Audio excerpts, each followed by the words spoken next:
All right, people. We are live. We back. We here, man. It's Meets West, guys. Yes, Thank you sir. for joining us. That was a little Yeah, 10 moment of seconds of silence. moment of silence for our Comic fellow comic book brother there, man, Comic Jabroni, for that sad to hear about, his passing away yesterday. Shout out to Thoro for doing his auction and looking out for his family.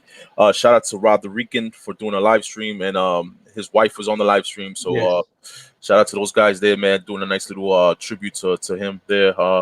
It's real sudden, and they handled it very nice. You know what I mean? Paid respects and stuff. Shout out to everybody in the chat that was there. Everybody who contributed either to the auction, to the GoFundMe. As a matter of fact, the GoFundMe link is in the description of this, guys. Definitely, if you could donate $1, whatever, just whatever you can, man. Definitely help out the family, because we gotta look out for each other. In times Correct. like this. You know what I'm saying? Right. So let me just put this banner down there. Bam. Yeah, no, like you said, thank you for showing up, you guys. I appreciate it. Like you said, this is a moment where we, as a community, we come together, and it shows the reflection we have as a community and how strong we are, and put everything our negativism to aside for a person that was well respected in the community, and he had a lot of memorable moments within the community that we all remember. So yeah, like I said, appreciate Ron the Rican for doing that for Mr. Brony and her family, and like I said, we're doing whatever we can to help. And proceeds goes to her as well and the family to help out whatever way we can. Yes. And like I said, it just shows, if you watch Thoro, he's doing the auction, the donations, proceeds, and then Rob the Rican had a moment with a lot of fellow members that I know about in the community that showed their appreciation of what they knew about him. Yeah. And I personally didn't know the guy. I've never spoken to him, but I have, I've seen him on shows and stuff like that. Ditto. And it's just, I felt it, what I'm saying, because he's a family man. He has kids, you know what I mean, and to be, suddenly just like that, just blink of an eye. Yeah, so it's just, it's tough. Everybody can relate to that. You know what I mean? So we'll try our best to carry on with the show, but definitely want to give a shout out to the chat there, man. You want to give a shout out? First, we got a Big Cat Live Meow Meow, which he did the live auction yesterday, and a lot of proceeds went to as well as to Comic Jabroni. We got CGNS, Ruben Guzman, Universe X, Zach G, King of the Golden State, which you're going to see in a little bit. Warlord Nick Grav, which is Josh Grav's brother. Appreciate it. Wilbert. And then Roger Levesque, 3 Men in the Basement, and Kingdom Comics. Appreciate Kingdom Comics. Tito, my broski, and Johnny Dakota. So, yeah, we have quite a few people. And Jay Salsa as well. What up, you guys? And Wilbert, like if I didn't say. So, I appreciate everybody who pops in today and watch the show. So, yeah, hopefully have a good show today as well. Shout out to my man Roger Levesque, all the way from Cape Cod. My man, yo, enjoy, man. Raining hard. Oh, that's a bad way to start it, but hey, man. And shout out to Tito's. It's incredible how community comes together during times of tragedy. Definitely, man. Correct. Definitely. It's good to see that, and good bond there. You know what I mean? So, Spidey fan, what is going on, man? Shout out to you. Spidey fan. Yep. So yeah, man. So we said, what's up to the chat, man? Let's introduce our guests, because they've been backstage, man. Get me out of here, man. All right. So we're gonna introduce, man, my man Josh G. Josh G is in the building. Y'all already know him. He's been on the show plenty of times and in my auctions. Yeah. So we're gonna introduce Josh, man. Josh, what is up, Josh? What's up, everybody? It's your boy James, King of the Golden State, live from the West Coast. Get this popping, man. Yeah. That was good, Josh. I love that. That was a little epic fail, and I'm gonna let the man who does it himself really handle it right. Yeah, yo, what's going on, James?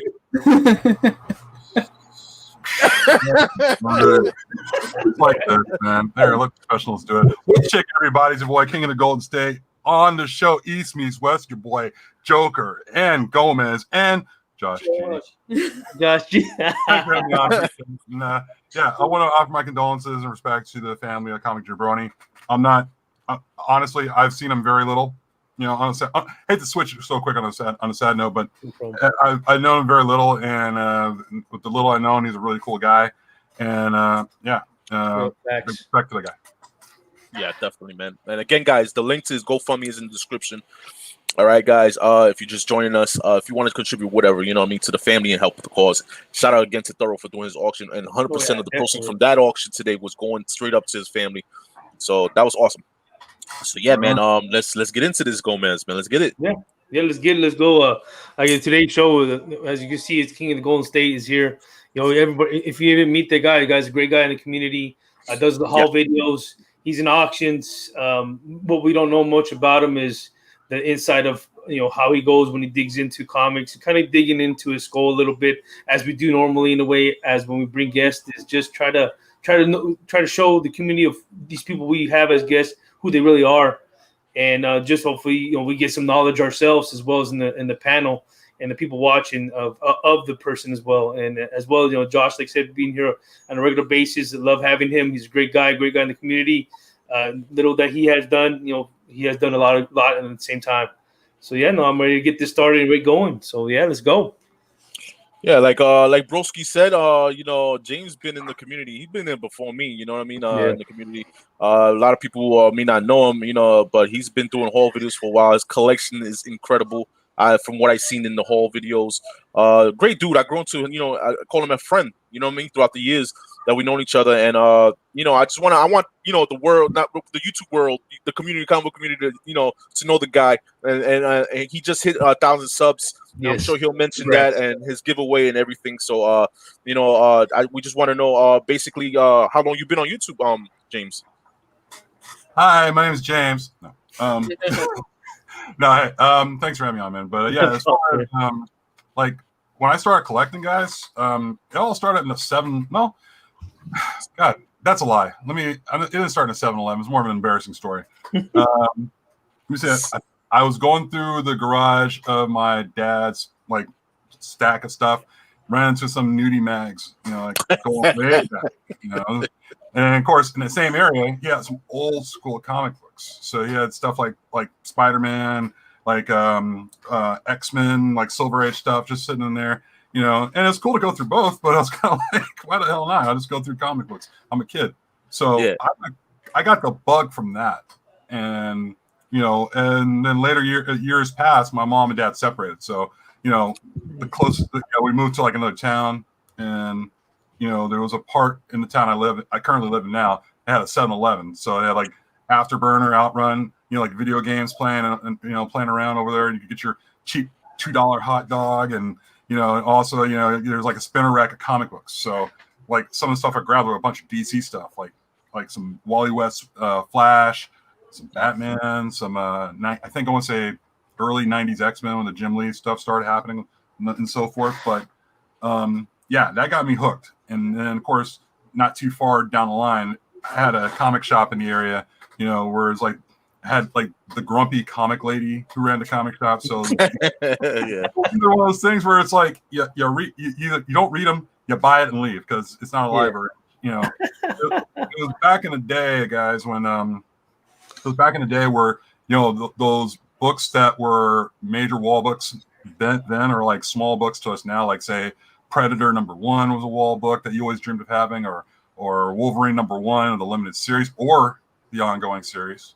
And then you always had like stuff like that, like the Punisher, the Mike Zeck Punisher. Those are those big time wall books that you were in awe of, always wanting.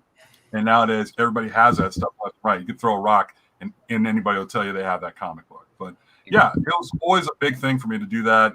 And then the next thing I did was move up to comic conventions, which is a whole different animal. Where like we did WonderCon of me and a friend from high school. And was that your first con? That was my first con. Was the WonderCon. Yeah, that was like one of those things where it was like it was in Oakland, California, and it's funny when you're younger things are bigger, but when you get older things seem smaller. Yeah. That's the feel I had for WonderCon, and it was when it was right when the image boom happened. So basically like they had the gold comic books and they're throwing those out into the crowds, and people were just getting in actual fights trying to get those comic books. And by the time that thing's over, Black Friday. Yeah, people will just rip them up already because they're trying to get the comic books. And like it was like everything was free around that time. You could get like sketches for free and so forth. It's not like the cap line crap. So it was always fun to do that. And then as you got older, you could either go drinking and get comic books at the same time. And, it's cool who you meet in like sometimes the Comic-Con bars and such. Like one of the cons we went to, it was we met Kurt Busiek, who wrote for like Avengers and such. Yeah.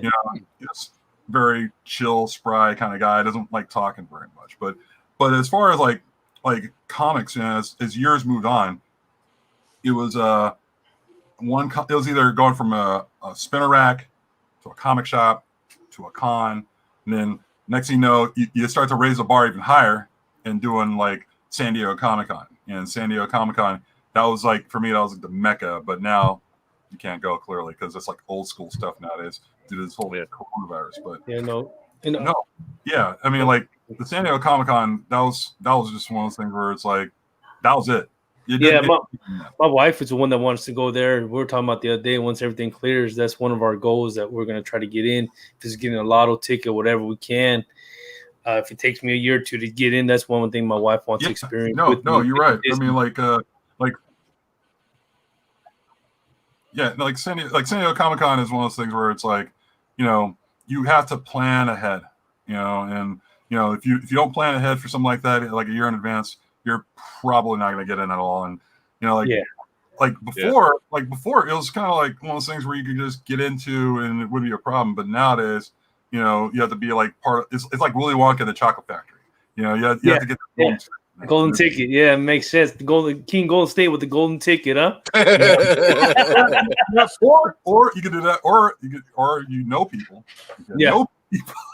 Connection. Then you could get in, because sometimes, like, it was not even that long ago, like when this whole thing started blowing up the San Diego Comic-Con, it blew up and getting in was just a pain. But yeah, as far as like my whole thing for comics, man, that's how it led up. It was basically starting from like my dad's act to like collecting comics at the cons, and then of course getting a better job, because I used to be a big addict for Magic the Gathering, the card game, and I kept getting my ass whooped in that Magic the Gathering thing. That I kept asking my mom too much for money, so she told me to get a job.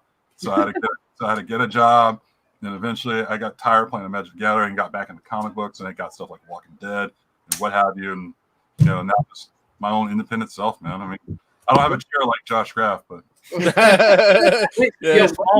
when did you start playing Magic? Like when it first came out, like when it was good, not like how it is now, crap. No, I mean, like it was like when they had the second edition Magic the Gathering stuff, because the first stuff they had a bunch of stuff that was like out of print, and they were illegal. There were cards that were completely illegal.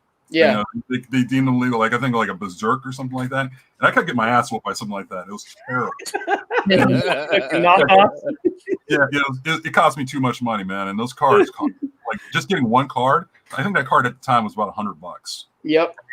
You had to keep it in good shape, and you had to use it at a time. And there were some jerks who would make like themed decks, and those themed decks would always whoop my ass, man. I couldn't take it, so I quit. I sold everything and decided to get back in comics, because I said Magic the Gathering is just not for me. And I got stuck with a job and a W-2, and I got introduced into life, man. The adulting, right? I always say I hate adulting, bro. Yeah. By the time I quit, I was an adult, and I was like, "Damn, what the hell I gotta do?" Fucking 22 years old, still getting them up. Yeah, the Bay Area out here, and Gomez, you can speak to this. Like, it's not only comic shops, but it's also gaming shops as well. Yeah. Oh yeah.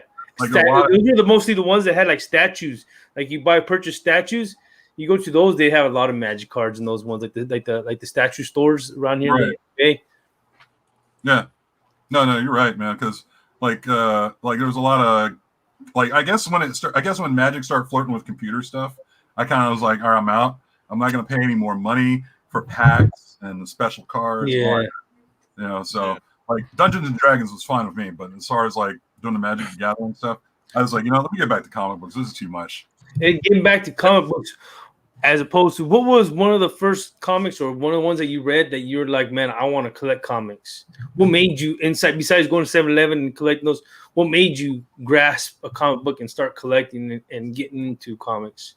God, you know, I have to go back to my dad's Silver Age collection. He had a small, nice.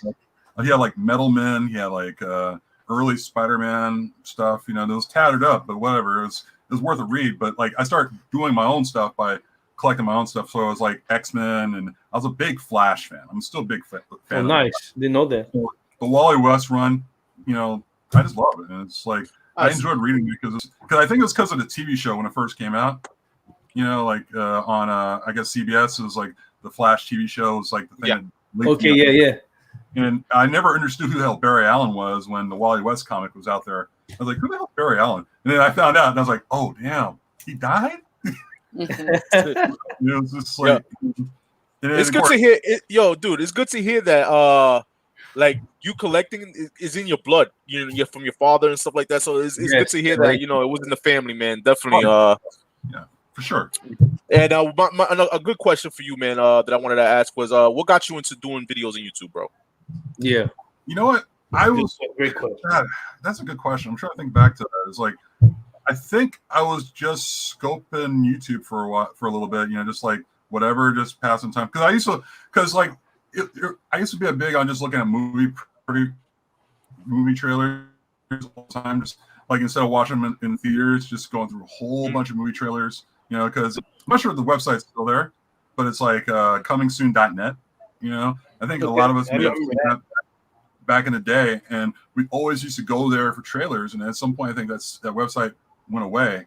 And, you know, I just went on YouTube and I thought, oh man, there's trailers everywhere. And I think I had something in the algorithm, you know, thing that popped up, you know, fall video. And I think it was like something I saw from either Lightning 2288, like something like that. And that led to like TiVo's channel, and they just kept connecting every time. So it was like all the time. And all of a sudden it was a live show. It was a live show called Comic Book Fanatics, you know, which was going on like 4 years ago, and now it's on every Sunday. And it was like, man, this is great to watch. And all of a sudden football season came around. And I was like, yeah, I don't know if I can watch this much anymore. But still, you know, I'll still catch on rewind and still like think, man, I want to do something like this. I want to, you know, do my own haul videos. How hard could it be? I mean, yeah, it starts off hard because, you know, at first you think, oh man, this is crazy. It's a bit nerve-wracking. But, you know, if you compare, you know, sometimes if you compare yourself to other people who started their haul videos or their videos at all, the trick for something like that, it gives you confidence. Look at their very first video and look how they progressed at the beginning. To the current time. So, like, that's for example, like there's a good example I liked looking at was Gem Mint Collectibles. That's a great example because if you look at his first video and you look at it today, it's night and day. Yeah.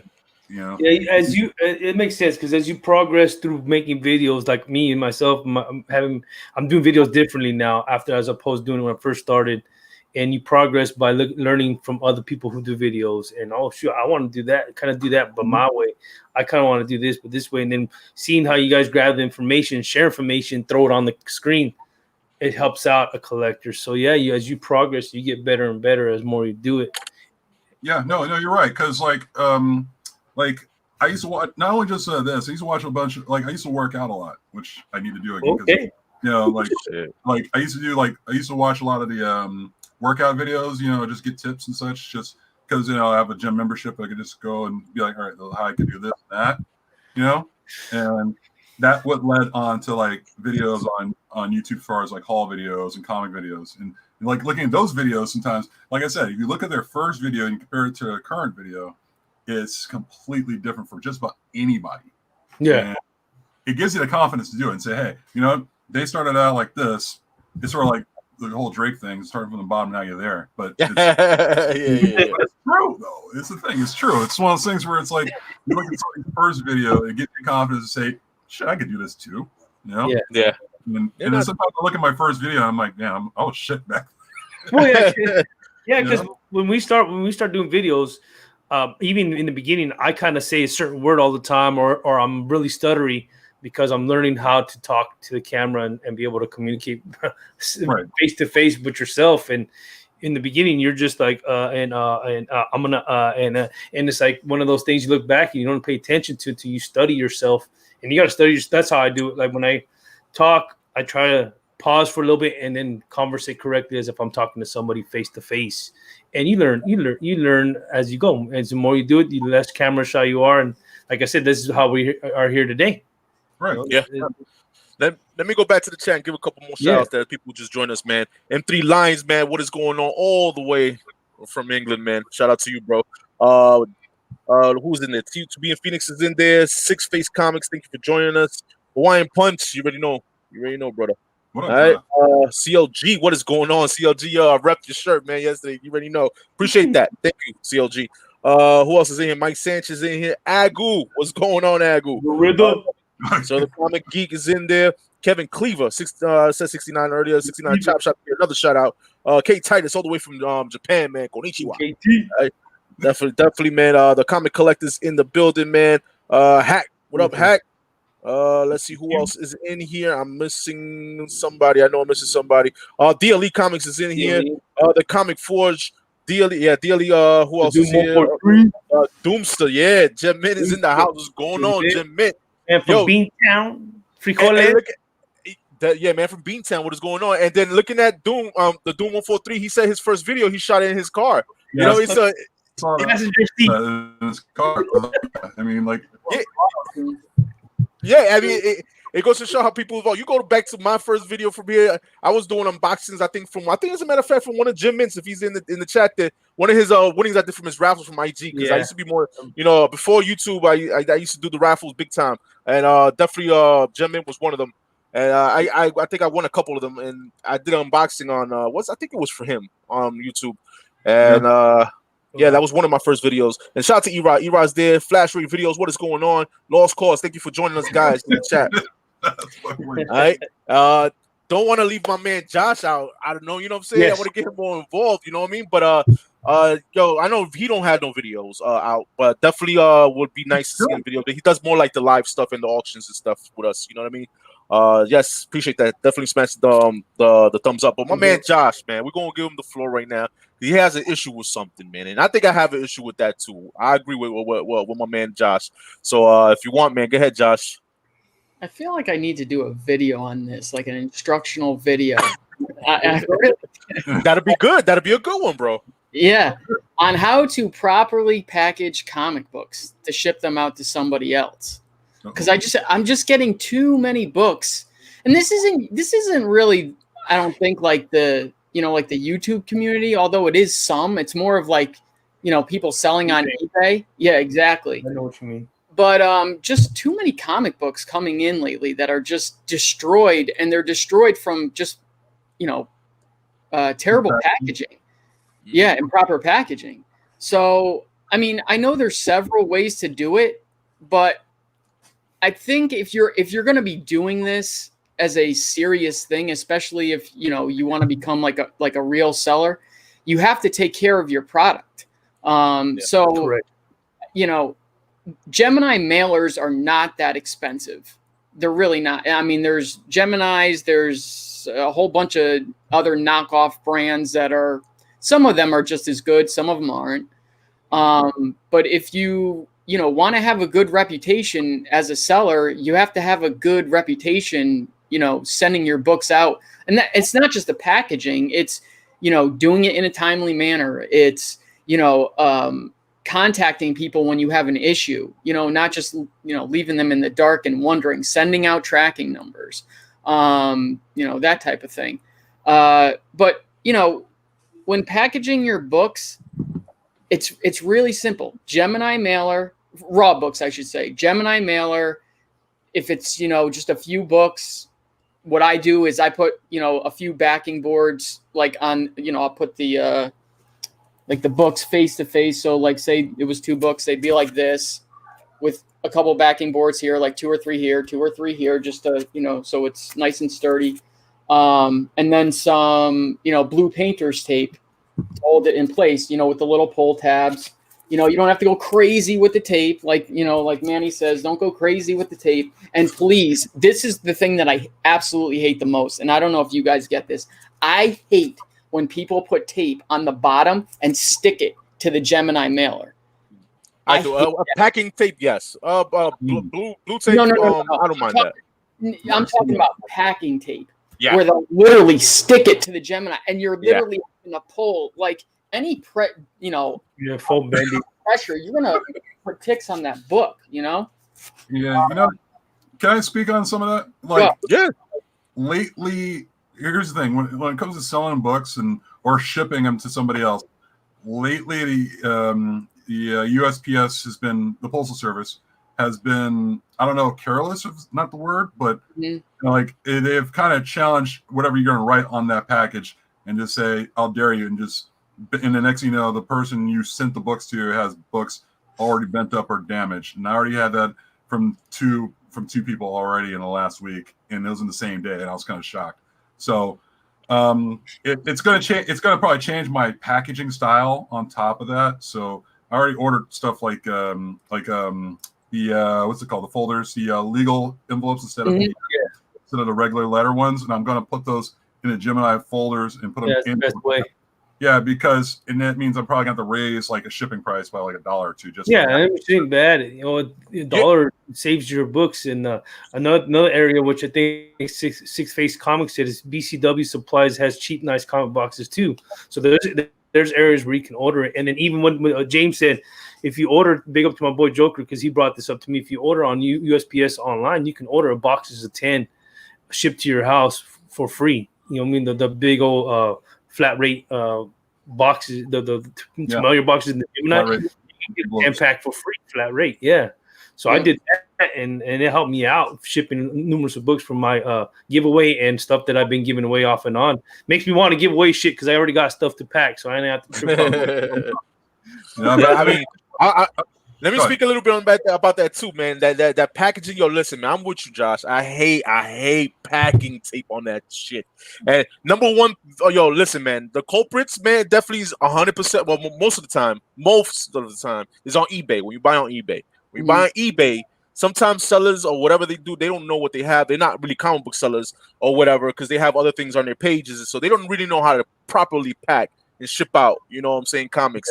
And that shit is just a pet peeve of mine. Definitely packing tape is that like you said on the back of the book so don't move. Don't do that, man. Once it's secure with the blue tape on the side, you don't have to put the tape behind your book, man. You know what I mean? But on YouTube, I don't see that. I don't see much when I buy on YouTube from the community because you know what? I guess because people don't want to be on blast because you're on YouTube because you get called out. You know what I mean? But definitely, I agree, man. I really hate when people don't know how to package well, and you pay good money. Depending if you pay like hundreds of dollars for a book, you expect the best. You know what I'm saying? Sometimes my thing, I message like on eBay specifically, on eBay or IG. I'll tell them the seller, I hit them up. I say, can you properly pack this well? Tape it up between cardboards and stuff like that. And ship it out, you know what I mean?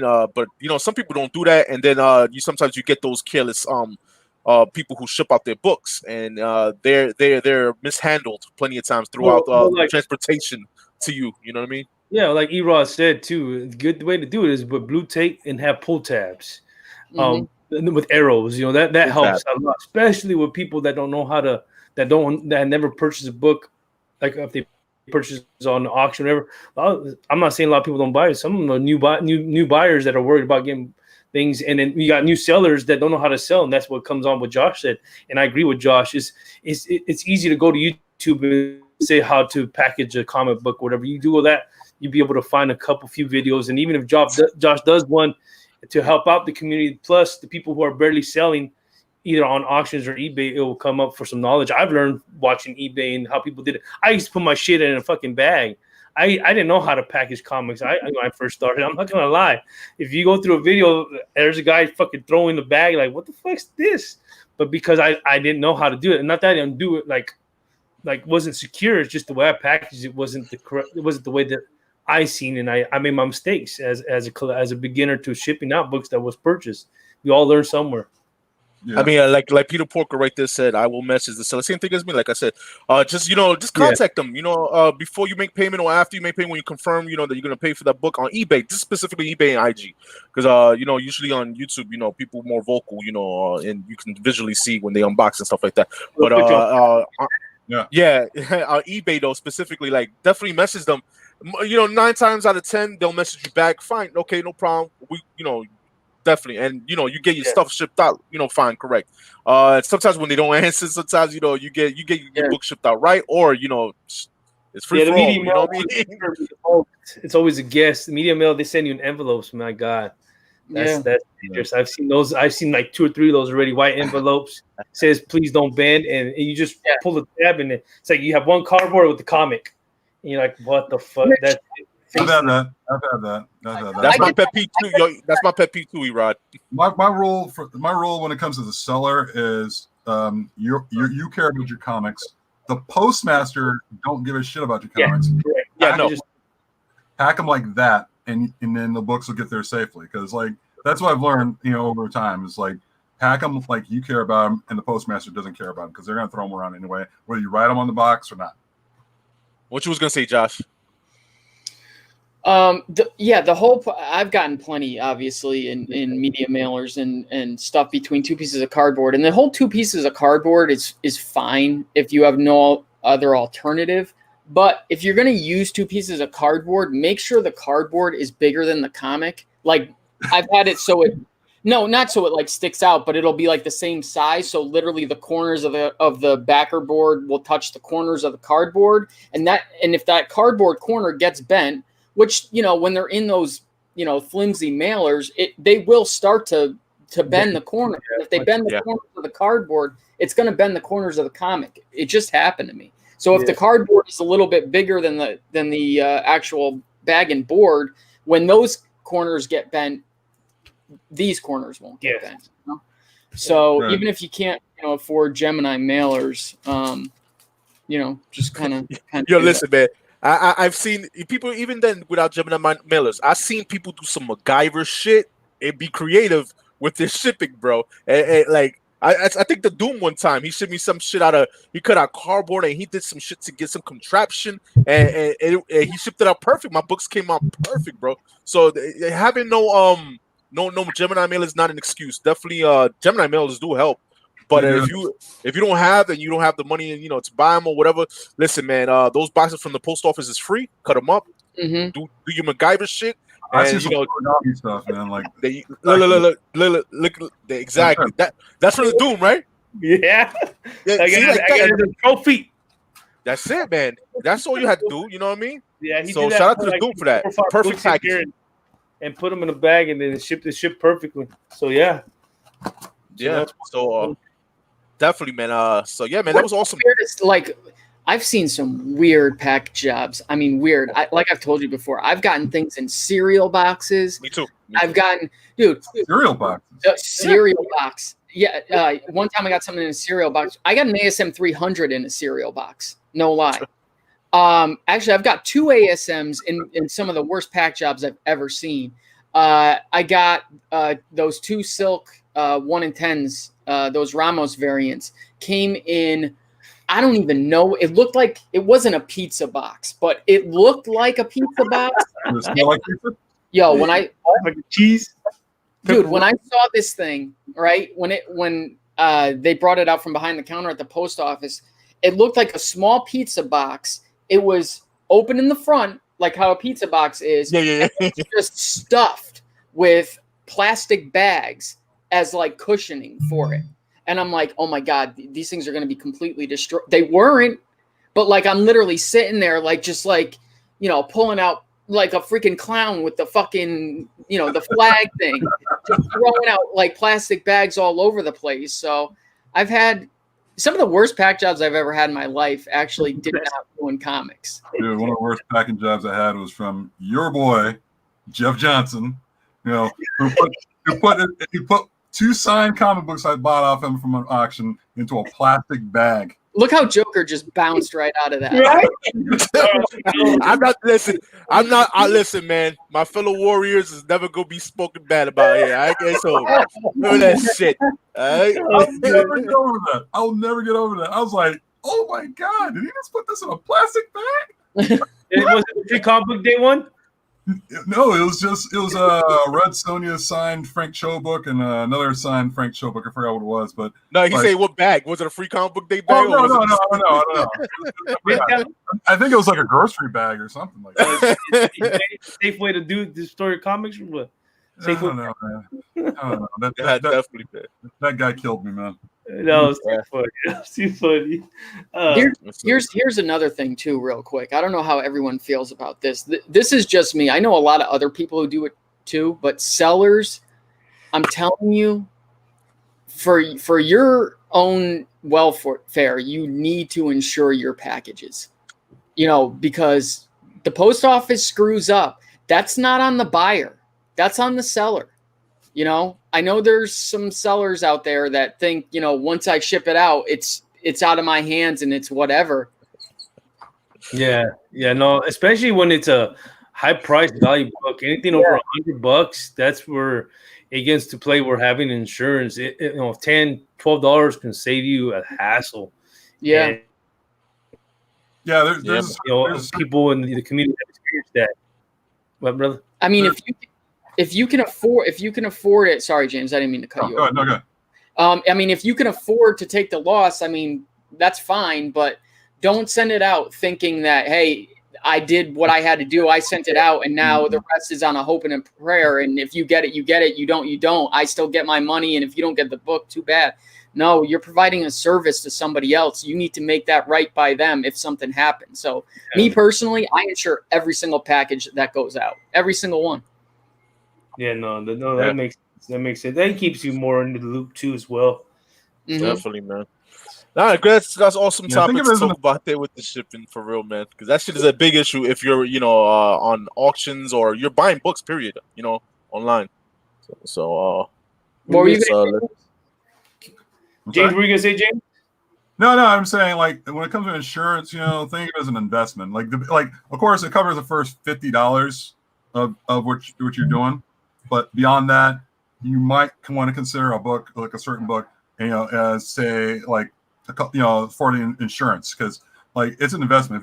Like I said, going back to what I said, the postmaster don't give a shit about what you have for the most part. Yeah. My aunt used to work. My aunt worked at the post office for her whole career. I've seen what happens. They don't care. So you can write down what you want. You can put whatever stickers you want. They just want to just get the package to you with the less damage as possible. Mm-hmm. So your best idea is to actually insure it.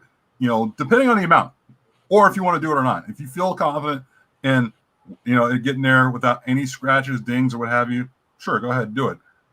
But if you have your doubts, which for me personally, I'm starting to have my doubts, because when you start getting messages on your Instagram about, hey, here's some pictures, like for example, if you're just chilling and all of a sudden your phone goes off where it says this person sent a photo, that person sent a photo, that person sent a photo, you're like, oh shit, I already know it's bad news, So it's up to you on whether you want to insure it or not. That's what I'm saying. Yeah, that's true. And then shout out to the 669 Chop Shop. What do you think about packing peanuts? I've gotten a few packing peanuts. Oh, I hate that shit. That shit is all annoying. It's everywhere. That shit sticks to you. Nah. Give me that shit out of here. Just like fucking everywhere. I got to vacuum once I'm done getting my books. That's what I got to do because I step on them chips accidentally. Yeah, yo, what up, Butcha, man? John, yeah, no doubt, everybody in the chat there, man. So let's try to move on, man, with this, man. My man, me and James was talking about a little bit too, man. As we all know, man, New York Comic Con, man, New York Comic Con has been canceled. Yeah. You know what I mean? But they're gonna try to do like how San Diego did, though. How they did online and stuff like that. They have like an online con, and not sure how that worked. I don't think that worked any good for San Diego. Yeah, I heard a lot of mixed stories on that shit. Yeah, I mean, like the whole San Diego video virtual con. I mean, I didn't pay much attention to it because it's there wasn't much there for anyone there, to be honest. And I think it's gonna have the same effect for New York Comic Con. Who knows how long this is gonna go for? Because if you think about other cons down the way, like New York Comic Con's the next major one, and after that, I think it's I don't know if it's C2 E2 after that or not. Mm-hmm. But yeah, it's just like the exclusives sneak up on you too. Like Joker and I was talking about the Spider-Man exclusive that snuck up on just about everybody. You know, like the John Tyler Christopher one. Yes, this one pissed me off so much that I didn't get much of a warning on this because I really wanted this one, and now it's already been sold out. Apparently, I was the last person to know about it. No. I was listen, dude. I got the same heads up as you did, James. Yo, because somebody told me, I was one of the words. I think it was Jeff or Erod. They were like, this book came out. I went, sold out, bro. Sold out. Yeah, Joker told me. But you know what? Shout out to Officer Joker on this because he got the word out to a lot of people, and a lot of people were able to get it because I was 45 minutes late, but I got it early. I didn't see it till later. I'm his neighbor, not me.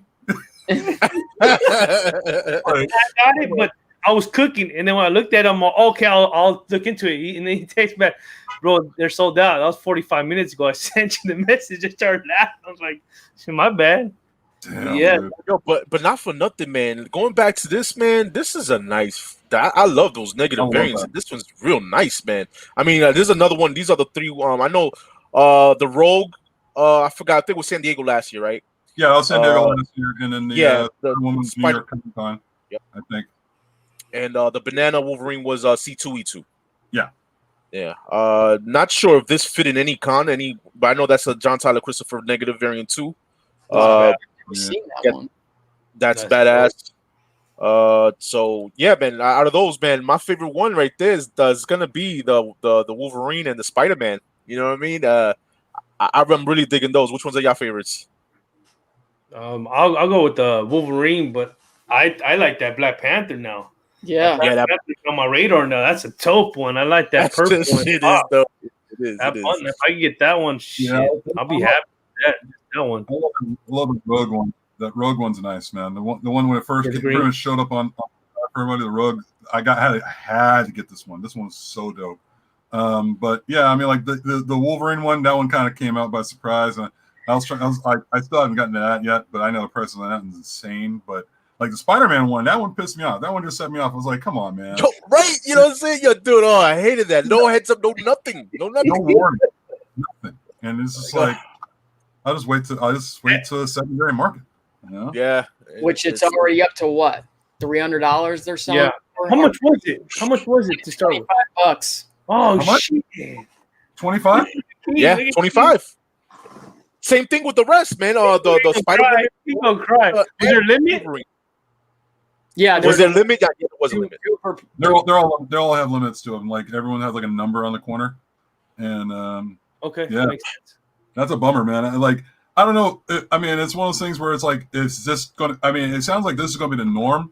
So like, until things get better. So it's like you have to look for whenever a big con comes up that you got to look for that pre-sale to pop up and just jump on it because that seems like it's going to be the norm from now on. Yeah, yeah. Change. Like, what website was this? I was so blinded with anger I didn't bother finding out. Yo, you know what? That's a good question. It was right from New Comic Con, right? Comic Con, yeah. Oh dang. Yeah, when you said 25, I seen King of the Golden State's face. I don't know what the yeah. Same thing with the Wolverine and the Rogue, the Spider-Woman. All those were $25 at the cons, man. You know what I mean? Yo, I didn't even think about it at the time because I'm like, yeah, I'm good with 2. I should have had like everyone like in my office, like go to your, just go and buy these. You got an operation. Yeah. Oh, yeah, dude, that Black Panther been out. It's been out. I'm not sure how long it's been out, but it's been out. I know that. I've never seen it. I think LETT has one. Like Chad mentioned some, like there was a Miss Marvel one, and there was a John Star Wars one. Yeah. Did. And God, I forgot what else, but I think those ones to pick out. Yeah. Yeah, the Miss Marvel one's blue, I think. Like a blue, yeah. That one's blue, and that was pretty dope too. But yeah, I mean, like the green one, I think the Rogue is the one that stuck out with, Shout out to the Doom, man. Yeah. But going to cons, though, guys. I mean, like your thoughts, though, is like, do you guys think it's going to go back to the way it was with the amount of people that go to cons? Like, no, they're going to limit it. At first, yeah, maybe for the first couple of years, I don't think so. Eventually, I think if everything goes back to normal, like with vaccines, stuff like that, in the beginning it'll be iffy. You know what I mean? But Yeah, I think it'll they'll have settle a down. time window, like a 4-hour window, probably, like they do at Disneyland, where they tell you only have this time, and then they check your card. You gotta go, and then that's other people going. Or it could be it's gonna be cheaper, but it's gonna be a time frame, and it's gonna be a 3-day event. I think they'll probably do something like that because it's first come first serve. That's how you have to limit people and the amount of people per hour per day. That's pretty tough though for big cons like San Diego or New York Comic Con though. You know what I mean? If I'm just guessing. This is nothing that I know of. I'm just thinking the way they're gonna break it down. Well, it's not even just New York and San Diego though. I mean, like WonderCon or any other con is considered a con, like a major con. Like say even Berkeley. Let's say for example Gomez. Like Berkeley is a small gym. They put it in a gym. But like for example, they have a lot of people going there, but you think if you remember seeing that group of people in there, they'll probably cut it in half. Yeah, look at Erod's message. It says it went to a small show today. Temp check before going in, and only 25 people out of room at a time. So you're looking at, you're time limited. And even at a comic shop that I go to, they say, okay, you only have a half hour. At first, when there was about 10 people that were in there, they say, okay, we can only allow about 10 or 8 people. So you only you've been here for a minute. How long are you gonna be here? And it is what it is. You have to limit people because of the situation. And then they're gonna probably do temp checks too. Yeah, I see that going. So I'm kind of curious. There's a small show up here at the end of the month, and I'm real curious to see how they're going to work that.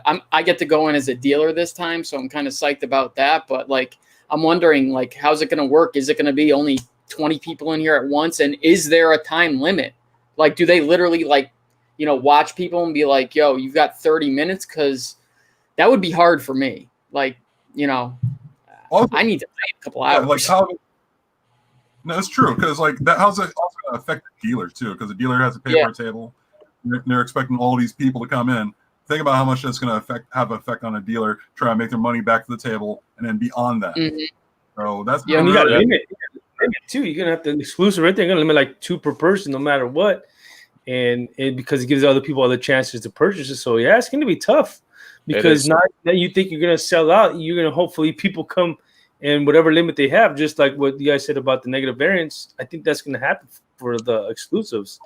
And I don't know, it's going to be a clusterfuck, but at the end of the day, they're just hoping for the safety so the spread doesn't go out crazy.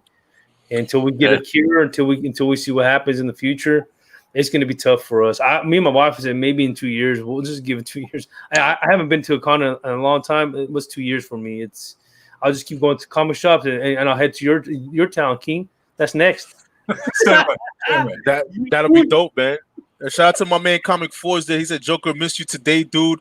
Was looking forward to hang. Got my dose of Manny though, which is epic." Listen, man. I was supposed to go with E-Rod, well, Manny.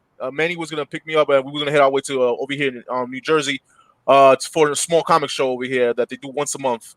And there was gonna be the Pressable Defects, Guy Forge, Matt, and the Butcher, and E-Rod was gonna be there. Man from Beantown, I just saw that he was there too. So a couple of YouTube people that were there today. So shout out to them.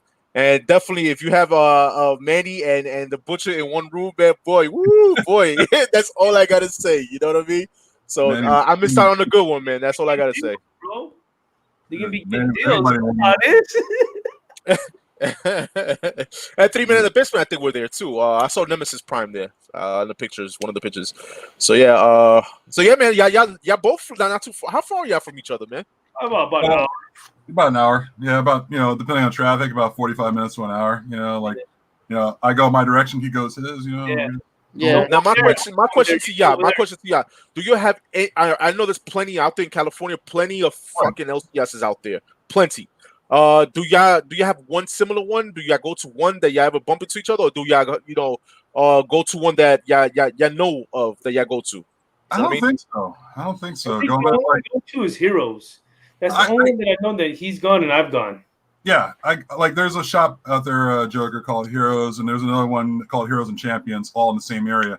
And those are some of the dopest comic shops you could go to. Yes, that's my honey hole. He knows don't go there during the week, but the weekend's mine.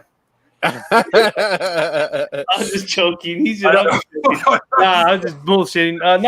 I don't mind. I just joke around. It's always fun to do that because me and him will conversate about certain stuff we found there, and if I miss it, he gets it. Kudos to him, vice versa. So it's all about, like, I think I talked to Kingdom Comics and Josh Shear's comics things. Good on the hunt. That's what we're here for. That's what excites us. And, when we hunt wherever we are, and I don't really ask where he goes and where I go. If he goes there, then I'll be it. At the end of the day, we're just trying to find deals and get comics. Dude, yeah, like I'm still blaming you for that Ice Cream Man variant. You're killing me on that one, because I was like, I can't find this damn book anywhere. You got like 5 or 6 copies. Yeah, I pre-ordered that. Big up to Josh. He showed me some knowledge. I pre-ordered that before the FOC cutoff, and I ended up getting 4 copies. And then I ended up having one more because the guy messaged me, said it's a damaged copy. I said, I'll take it. Nice. And so like I said, I get them for trades. I get them for nostalgia. Yep.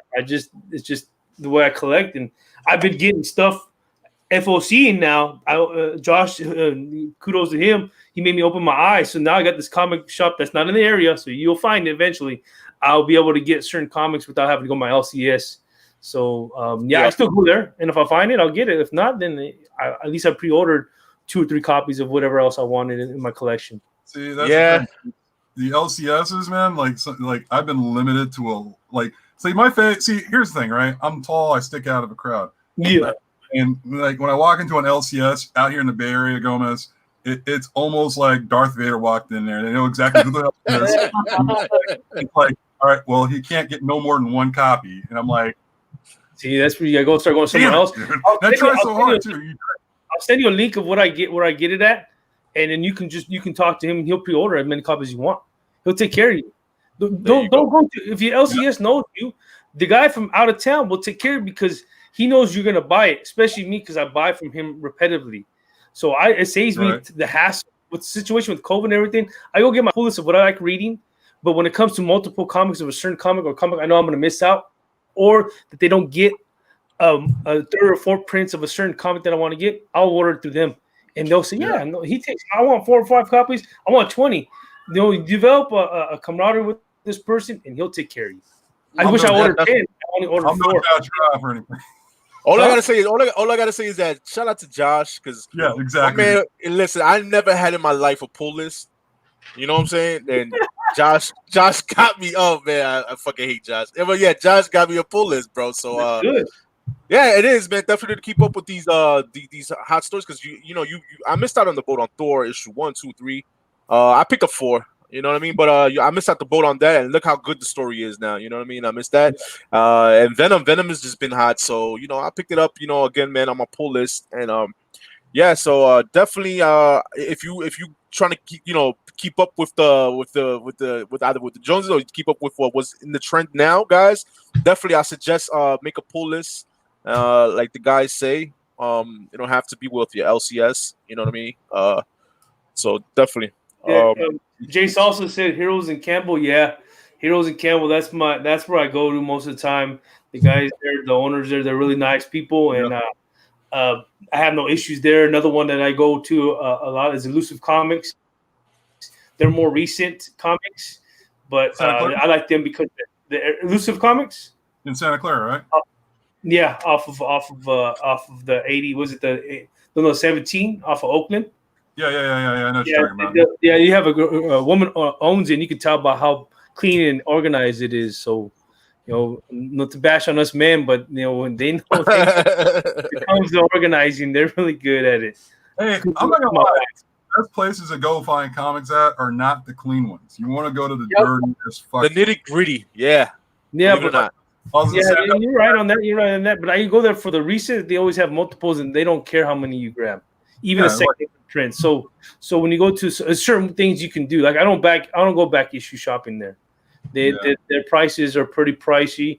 I got another area I go to where I work, and he takes care of me. I'll grab a few, and he'll hook me up with deals. And I just talk to him, and since I be there constantly, he knows. And I grab. There's a store where I grab multiples of the free comic book day, the Catwoman 23s, the B covers, and he don't say nothing. I grab 4 or 5. It's the Venom 27. I seen a guy had 8 copies in his hand, the A cover, and I grabbed 3, and there's still 4 left, 5 left. That's another topic I want to bring up since I'm right here. See, like when I go to comic shop hunting, I leave. If I see 4, I grab 3. If I see 3, I grab 2. I always leave one for the person who reads. What do you guys? What's your guys' take on that? Yeah, I'm kind of similar too. Like if I see like 5 copies and it's like a fucking, let's just say like a Thor, whatever's hot now, like Thor 1, 2, 3, 4. I'll pick up like 2 out of the 4, and I leave 2 there. You know what I mean? Just because I'm not that type of dude. I leave one for the other guy that's digging for that same thing I'm looking for. You know what I mean? Yeah, I've done that same thing. I know what you're talking about. Like I've had that thought in the back of my head where it's like, oh, there's 5 copies of Thor number 5. Well, yeah, because I'm just like, do I need to take all this? Do I really need to? You know? So it's like sometimes you leave one behind. You know, and let that one person come up and grab it. Who knows? I mean, I know what Josh isn't going to be. I take them all and then go behind the counter and take out of people's pull boxes. No. The thing is, out here in Connecticut, most shops have a rule where you can only take 1 copy off the shelf. So that's what I'm kind of used to. I get all these copies because I pre-ordered them all. See, there you go.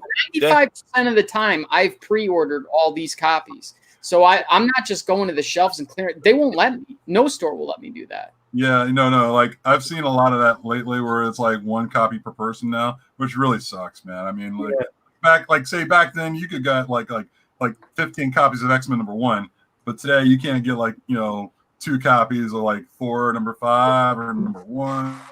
Yeah, though there's a shop that will limit to 3 and such, and I'm kicking myself going back to when the first. Huh? Yeah. No. I'm saying that there's a lot of shops that will owe you limit 2.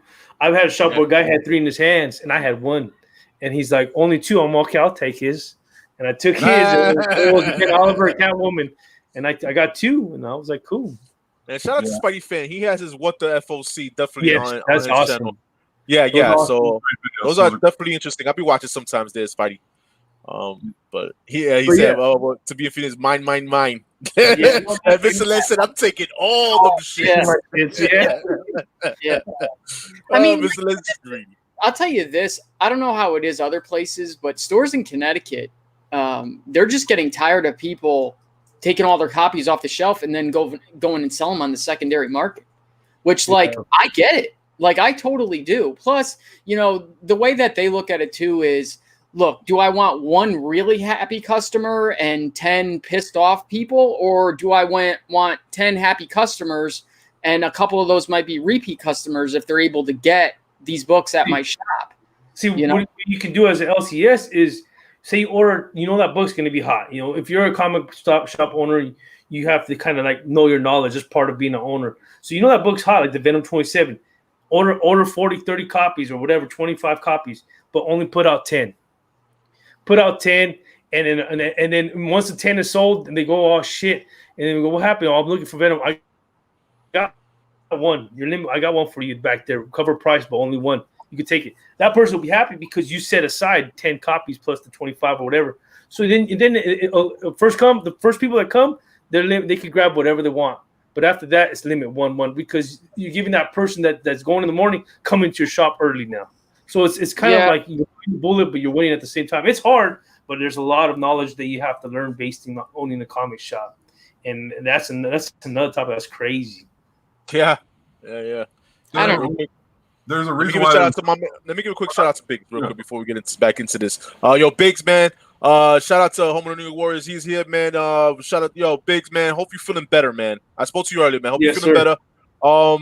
And if y'all don't know, man, he's on the road for 2000. The Warriors, man, definitely sub up, guys. If you're not subbed up to the New York Warriors, sub up, man. He's hanging in there. He said, no doubt, Biggs. He's giving away 2 statues, and whenever he does that giveaway, I'm sure the rest of the Warriors pull up together, and we'll do some giveaways on that, man. But definitely we gotta get there. So help us get there to 2000, man. Biggs is the big brother, man. He's been doing a lot for me, so definitely always gonna rep him, and you know what I'm saying. Big ups to him, yo. So, Biggs, man, feel better, man. All right, better, man. Really. So yeah, man. But listen, man, I can't hate on Josh, man, because my man pre-orders his shit. So if you see him with stacks of the Thor 4s or Thor 5s is because my man was ahead of time and he ordered his shit. You know what I mean? And so you can't be mad at that. You know what I mean? Definitely. I'm constantly doing my homework, constantly. And the best place to get in is with these shops that have these online pull boxes through like previews and things like that, because you can just go on and see, as soon as something new comes up, it'll show you exactly what it is. And then, it'll say, okay, this week's FOC is this. Make sure to get it in. So I'm constantly on there every single day, just looking at what's new has come out that day, what's new to order, and what week this is for the, or what books it's the last week to get your orders in for. Yeah, that's what I need to do is get back on previews, like going back into those magazines again. I haven't done that in a long time. Like back in the day, it was always like stuff like that. But yeah, I've stopped doing that. I've been out of practice. But no, there's a reason why there's a ratio of variance, certain numbers for each book, and stuff like that. I mean, you can't do it for everything, but sometimes it wouldn't help to do something like that. For example, like the Venom stuff, right now, those are already sold out before lunchtime. Mm-hmm. Yeah, like a working person working, like 9 to 5, should probably get a pull box. But sometimes if you get that late note, somebody saying this book is not hot, you don't have much of a chance. It's like that Spawn B cover that's coming out a week from this Wednesday. That book was like a $20 book, $30 book. Now it's like a $70 to $100 book. It hasn't even been released. And there's this area website that I seen that was like $20 for A and B plus 5 ships. So you think about $30 for like $10 each. So I was gonna pull the trigger. I was like, I'll get it. I forget. I'll just get it because I pull this, but I always like to have 2 copies. They would jump to $29.99 plus 5 shipping overnight. Now they're at $49.99 plus 5 shipping over now. So I was just like, you know what? That's just me saying, don't take a chance. If I get 1 copy, I'm happy. But I would like to have 2 just in case. But it's just like he said, Josh says, we just as collectors, if we really want a book, if we want to collect, then we have to sit back for a half hour, an hour, and do our research. When I did my research, it didn't take no longer than 10 minutes. To look at what's coming out, the FOC every week. It's different. It's a different week prior to that week. So I'll get 2 copies of this, 1 copy of that, 3 copies of this, and you guys okay? And then I just give them the dough in advance, and we're taken care of. That's basically what I did. Like I said, King James, if you want the website or whatever, let me know. And if you want to reach out, I'll take care. I'll make sure that you're well taken care of too, because he's a good guy for me. And hit me up. All right, I got you. But yeah, I mean, like it's, I don't know, like like as far as like that's like a pet peeve for me. As far as like whenever something is happening the day of that, you try to get something like that. Next, the book is hot, but sometimes it's like. This might move into my next subject. I was talking about Joker earlier. Yeah. Comic shops. But, like, there's a difference between a new issue and a back issue. Like, a new issue should in my opinion, should always be cover price, and until the week later, then you can do whatever you want with it. Now it's a back issue. You can do whatever you want. You can price it up however you want. Yep. Like, nowadays, like, for example, like the first full Robin King that came out, like I've seen posts on Facebook and Instagram how some shops have priced up that first full Robin King of release, and that's not the first time that's happened. Nope. You're right. And it won't be the last. It won't be the last. I'll be surprised if I see Thor number 6 being priced up.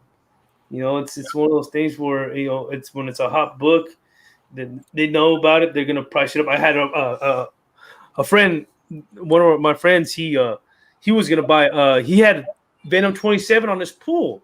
The guy charged him $20 on his pool list.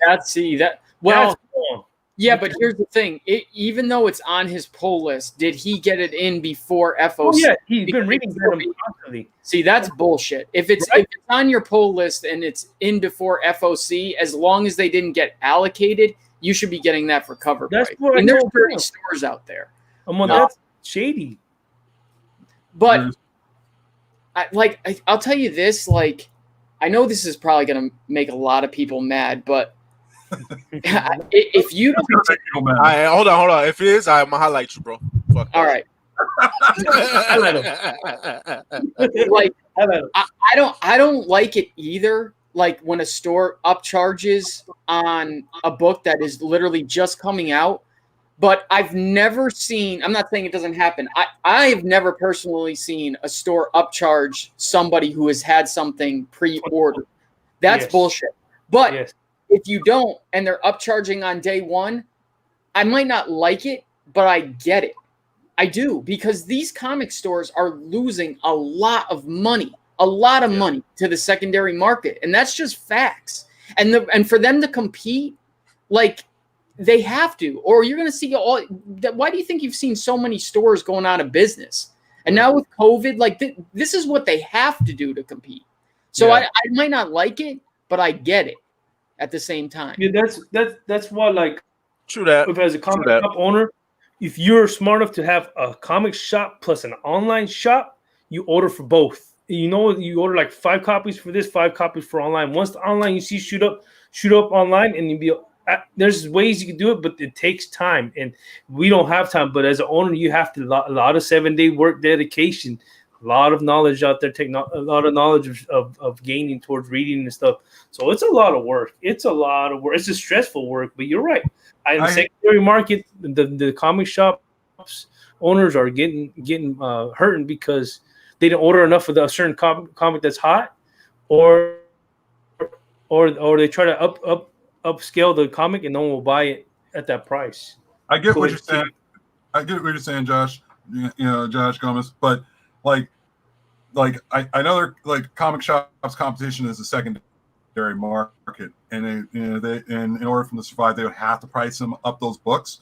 But it's a double-edged sword. So like for people who want to buy it, it's gonna for example I don't know, Spider-Man 1, for example. So Spider-Man 1 up there. That's a hot book. And and all of a sudden here is a hotter thing. Spider-Man 2 comes up, and they're upcharging it to like $20 the day of.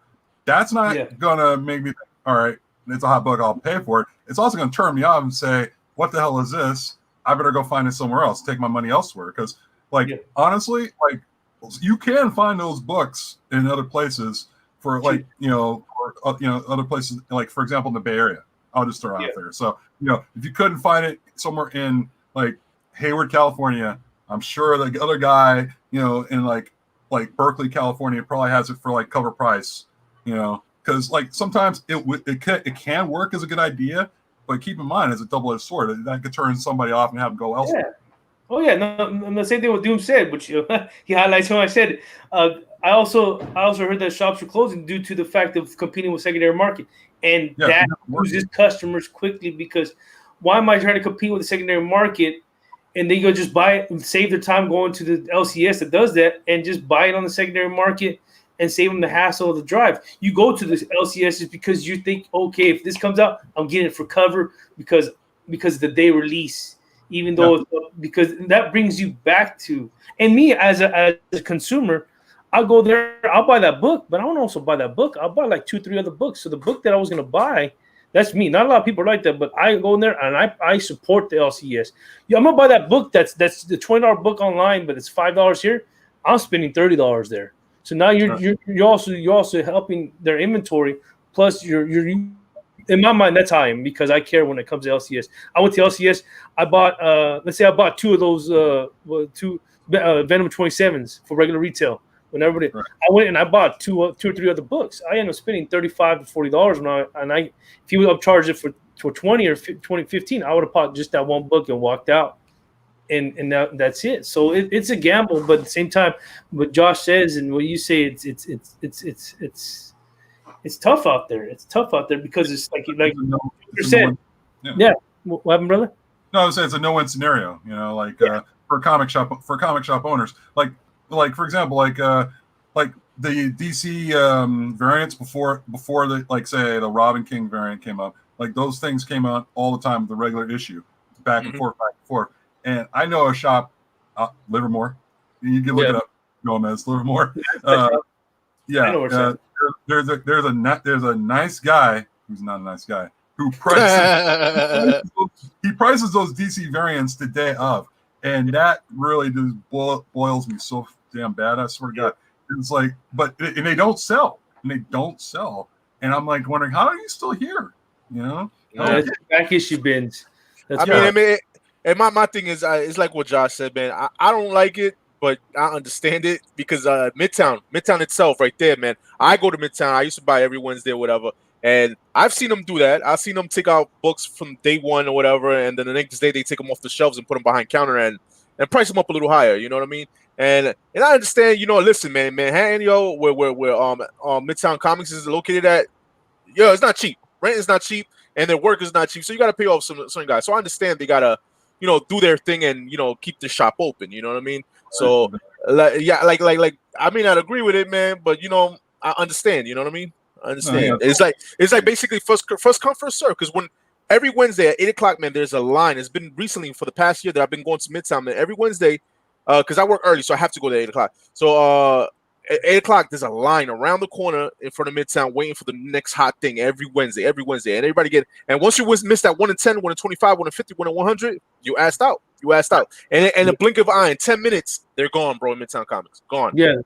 Like Creek Collecting says, collectible collecting has to even these challenges and nonsense, or else no thrill of the hunt. It is easy to equal it to everyone, no perceived value. I think that's what he's saying right now about Midtown being like that. Another one is eBay. eBay is global market. Yeah, LCS cannot compete, which Nola Comics is, compete at the level except to the rarest of shops. They need to be in the business or satisfying local customers, and that goes based on what King of the Golden State Kingdom. My bad. King of the Golden State said. My bad, brother. King of the Golden State said it's based on pricing up those variants the day of. Come on, you know, it's like I can see if it sits there for a week or two as a back issue bin. I've known a comic shop that will charge 25 cents more for back issues, like $4.25 or $3.75, whatever the price is. But I take it as okay, I'll pay that quarter because it's bagged and board already. You know, you're paying a quarter for the bag and board. So if they're bag and board and they're in pristine condition, I'll pay that $4.25, $4.40 after taxes because it's bag and board. I bought two first appearance of the Honey Badger was an all-new Wolverine #2, bagged and boarded for $4.25 a piece. I was happy because they're in pristine condition, and I'm paying that premium pay for the way they keep their back issues as bagged and boarded. And that's why it goes back to I'll go to Heroes or comic shops. They'll have their comics bagged and boarded because they're in condition that I'll purchase them in.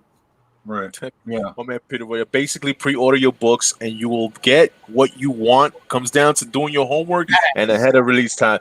Listen, man, it's something I learned from man Josh. You know what I mean? So you learn from each other. You know what I mean? So definitely, if you don't want to miss out, if you have that fear of FOMO, you know what I'm saying? The preview books. Open up your preview books. I'm doing it right now as we're talking. See, there you go. Why aren't you watching the show? But man, Josh he's a multitasker, bro. If you yeah, and some people agree with you, Craig 69, no doubt, man. But you know, I got plenty of friends in Midtown. I can't say that. You know, like Josh said, man. You know, you may not like it, man, but you know, you gotta understand them what they do. You know what I mean? It's not cheap. You know, to stay open in especially Midtown. I'm gonna say Midtown's kind of a different scenario. Like I hate saying it like this because like they're a store that makes a lot of money, I don't want to say, well, they shouldn't have to do it because of the amount of the money they make. No, it shouldn't matter how much money they make at the end of the day. It's still a business. And at the end of the day, they're in business to make money. And in order to stay in business, they have to make money. But if you're one of these smaller LCS, put yourself in their shoes for a minute, where these shops mostly don't make a whole hell of a lot of money. The workers that they do have usually are either paid under the table, they're paid in comic books, or paid comic books and money. Like sometimes both. You know, so they're not making a lot. So when they see these books going online for $200, $300, $400 out the gate, say you were that person and you're barely taking enough money home to feed your family at the end of the day, what are you going to do?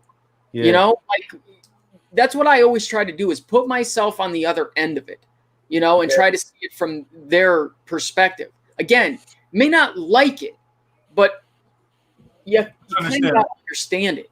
Right. Yeah. Yeah. I mean, that's part of a food business. for thought there, Splash Page. Food for thought. All right, guys. Yeah, no. And same thing with the. I'm gonna go back to what the comic collector says. If people have pre-order books, why have an LCS?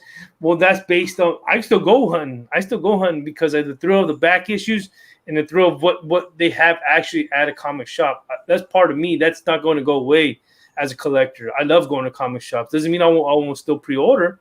I'll still pre-order, but I still have a pull list, and that goes back to what Josh says. I support my local comics, my LCS, because I want them to stay open. It gives me a reason to step outside and go do something outside the house. I could come here and order all day and do nothing, but I don't like that. I like the thrill of the hunt.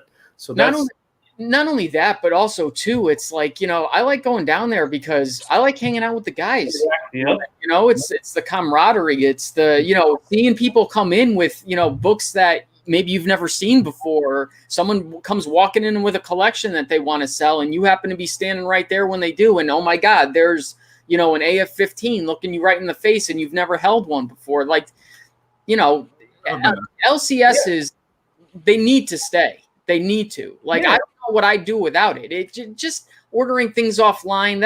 I don't know. That's just not. It's fun, but it's not the most fun. Yeah, it's like when I went to a comic shop that barely opened back from COVID. They had a couple boxes. I was one of the first ones to get in there and dig through there, and I found a few first appearance of Rogues. And I found out other key issues, and I offered him a deal, and he took it. And if I didn't go there, I would have bought it online for double what I paid. So you never know what you're gonna find. A lot of comic shops don't know exactly what they have and the price point of it. So you're able to haggle deals and be at the same time. I'm not a flipper, so I'm not a flipper. If you know, I just love collecting comics and love the thrill of the hunt. It's like accomplishments when I'm there. I walk out happy. There's a few comics I get there, I couldn't believe the price I paid. And I'm happy. Like my collection is for my daughter in the future. It's for her art and art schooling. So I'm doing this to help her perceive her art and her knowledge. And I'm gonna do that in the future. So that's what I'm doing right now. I'm in my stocks and bonds. So yeah, that's what I'm doing. I agree with you, Nola. Definitely, man. Brick and mortar stores, it's expensive, man.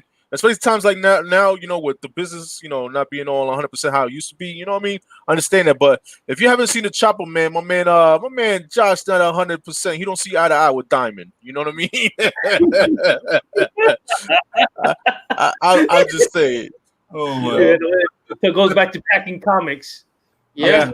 Package your comics, that was a good story you put on there. Yes, going back to what you were saying about Josh and the whole Diamond thing, like there was a shop like last week showed me how they received their packages from Diamond, and I was like, you've got to be kidding me. Yep. Yeah, man. Oh, sorry. Go ahead. No. That's it. I was gonna say. Yeah, man. It's just it's very haphazard and careless. It's just, again, like, I know they've probably got people in there working who probably could care less about comics, but they're in the business of printing comics, and they should know the industry that they're serving, and they should know that most collectors do care about the condition of their books. So just to be chucking books into a box is just unacceptable. Yeah. No quality or I don't know this, but I'm assuming they have no quality control, like, whatsoever.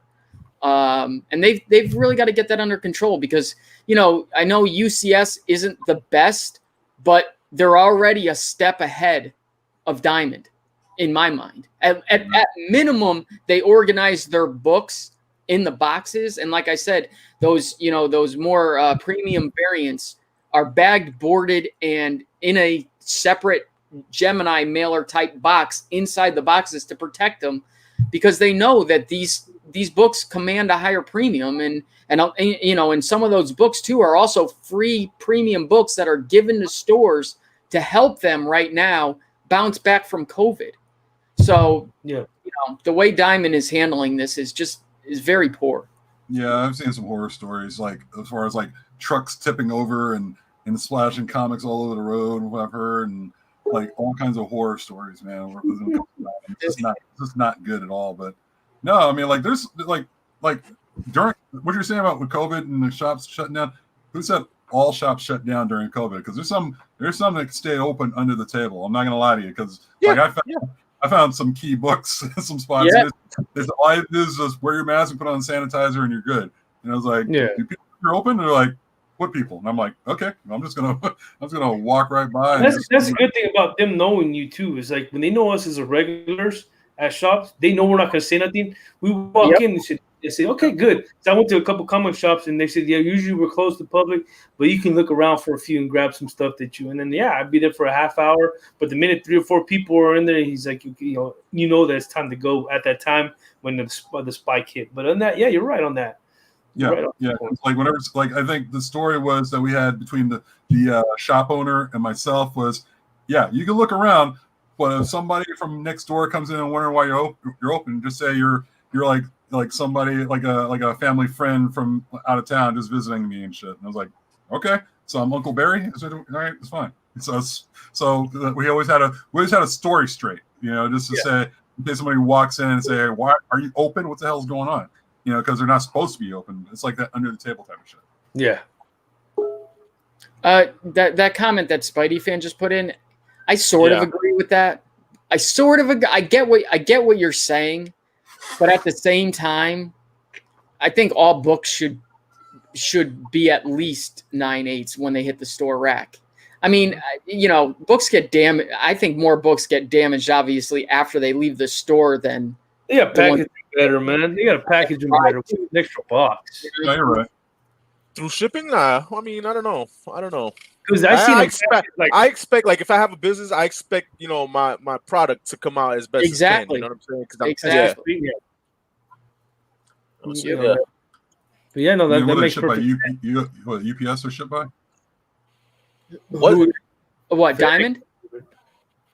Yeah. What they use? It's UPS. Yeah, that's what I thought. Usually UPS has them all set and ready to go, and they can just toss them right out or whatever. Some people do that. So.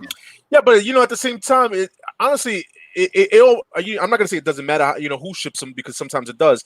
But as long as how you ship them, you know what I'm saying, you get more of a chance of them coming, as best as they can. You know what I mean? If they know how to ship. You know what I'm saying? So yeah, man. Look, man. We brought up some good topics tonight, man. You know what I'm saying? We got our guest here, James, man. You're awesome to have you, man, on the show. You know what I'm saying? Appreciate you being here. Yes, you know what? I don't have anything to show, but if you guys have something to show, we can show off some books, man. You got something, broski? Let's see. I did pick up this one right here, the second print. I got that. Hold on, let me highlight you, bro. I got you. That one right there, Strange Academy. I had 2 copies. One's going to one of my friends. This one right here, I believe this is the last issue, Black Science 43. I picked up 2 of the B copies. I really like Rick Remender's story. I got to dig more into it. I believe I have the whole story as of now. And this one I want to read. I heard real good things about it. Since Rising Prelude takes off with the issue 1. I think this is a one shot. Then it hits to 45 of Amazing Spider-Man. And I'm on the hunt to getting. I missed the boat on Batman Adventures #2. That's what I get for not having that. See, but I have coming in though, and I can't wait to dig into read this. Now everybody wants that series, man. I told everybody to get on that series before it came out. It is a good read. It really is, man. I picked up this one right here, another copy. Appreciate the hallelujah.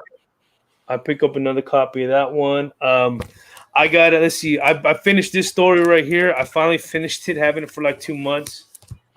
This one right here, I reread them 1 through 3. It was a pretty good story. It's about Jenica trying to become human, and there's the situation that happened during the process of them have half the human people turn into creatures, and she's trying to find a cure. And she realizes the situation, the outcome of it, and it was great. It was a good 3-part series story. And little small like kind of like magazine story at the end, based on Splinter and how she met Splinter. It was a pretty good. If you want to dig into more of the new Teenage Mutant Ninja Turtle, it's kind of like a backstory or like a situation she had through going through the phases of being a turtle. And no turtles in there but her. And that's basically what I have today. Show. Nice, man. Real quick, my man from Beatown said Manny and I both picked up a J. Scott Campbell Strange Academy #1 today. I agree, Strange Academy is a great read. So it's good to know, man, from Beantown. I think Broski, he has a Strange Academy for me to read. I think. Yeah, I have one.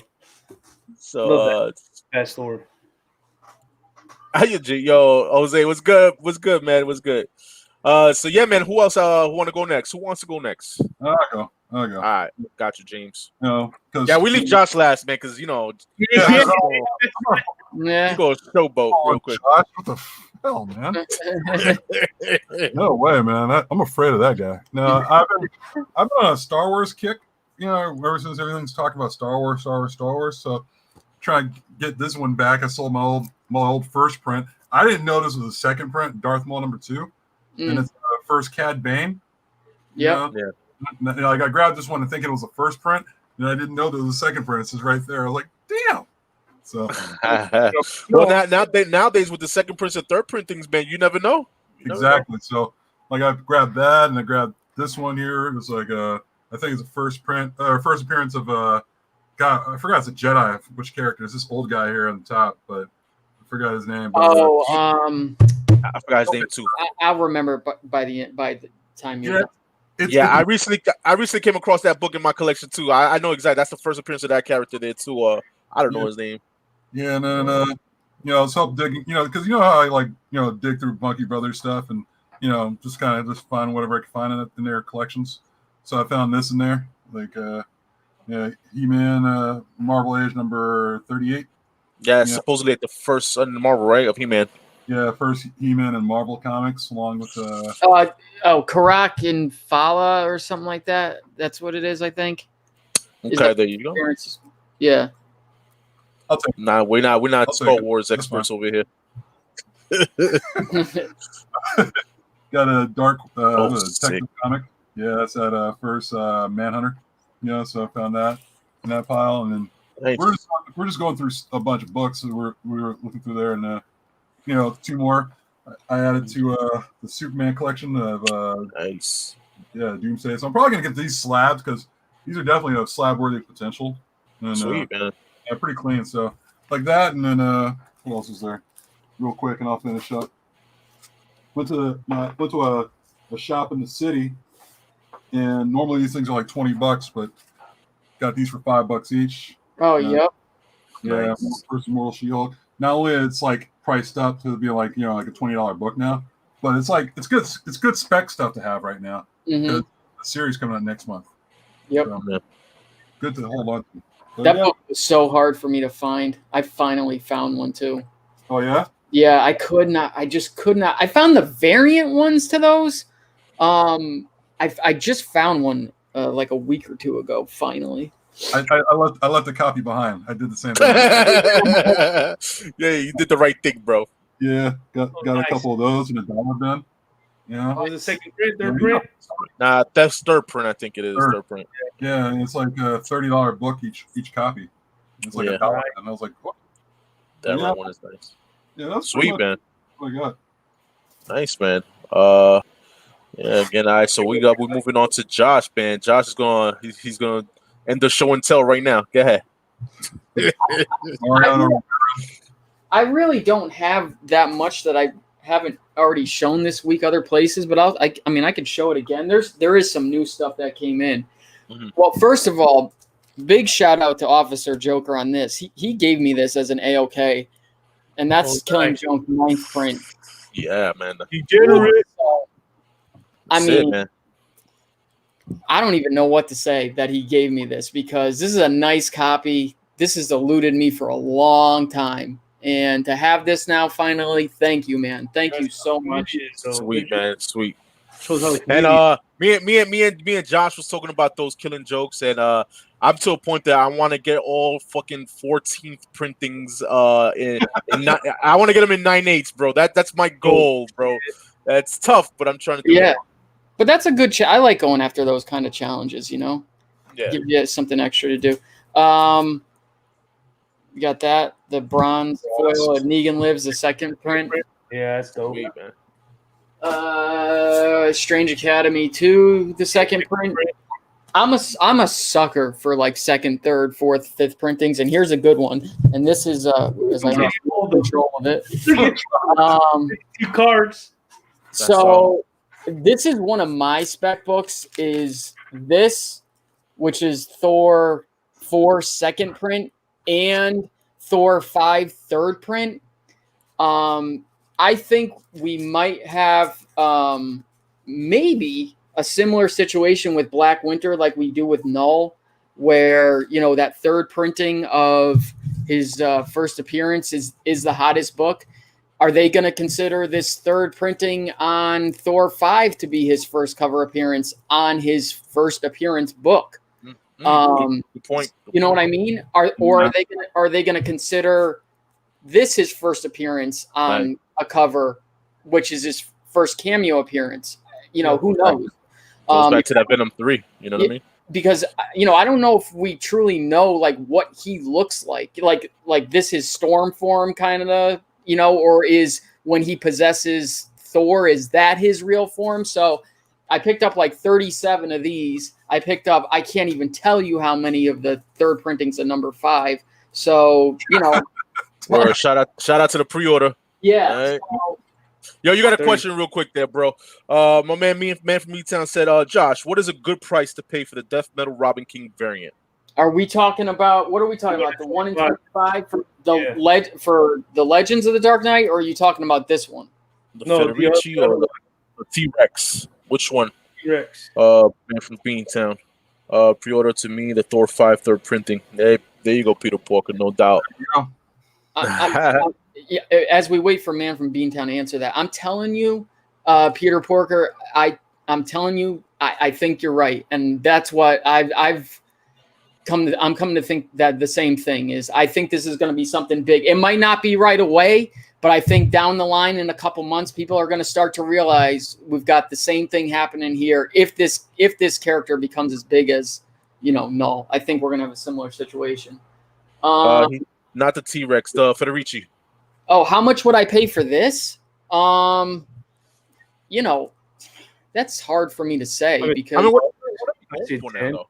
I mean, I've seen them going as high as 30, maybe more now. But again, 25? I how much? Maybe 25, perhaps. Yeah. I mean, I don't know. It's 15, maybe. If I didn't have one, I would maybe pay 15. But again, I pre-ordered. I got a stack of these, so I pre-ordered them. I wouldn't really pay more than 15. It's a dope cover. I mean, it's not his first appearance, so I mean, it was intended to be, but it's not, unfortunately, anymore. So I would pay 15 for it. The thing with Black Winter is, does it matter after Thor 6? I mean, who knows? You never know. Characters stick around. Yeah. You know what I mean? They'll die on the beginning and then they'll come back. You know what I'm saying? You see what happened with Noah when he first came back out. They kind of like put him in the Black Silver Surfer Black story, and you know he wasn't as popular as he is now. Now he's hot fire. He's hot cakes, baby. It's just it's just too hard to say right now. I showed this earlier in the week, but I ended up getting 2 of these, and only one of them is not completely damaged.